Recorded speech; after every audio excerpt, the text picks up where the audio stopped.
Welcome to today's episode of Adult Conversation. Episode 4. Greetings said after a meal. Ifwekuwaya vitowena. Owamusi. Weseye. Baba igbeto wene. Ma behebe no musenia. Olare raigane.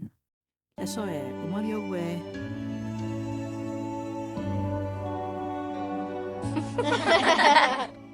Baba reg boy. Iye reg boy. Urafusa reg boy. Baba kada. Iye kada. Wako. Kahemi be. Yaye kovunwa. Baba.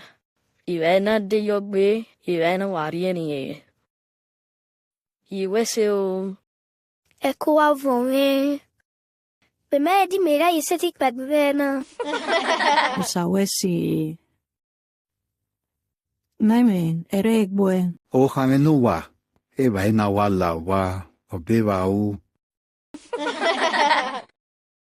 Baba o. Dedet mahi ami baba no kwa vi no kwa vi gwe. Waiwe no wa emi noromi hoe.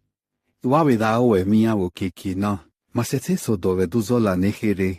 Owama virio. Fusa, soe. Wakukabo kwana larikonin wayakbe. O manje. This is Citadel of Adult Learning. Wadiala Zedu. Amaze Woma. Awi.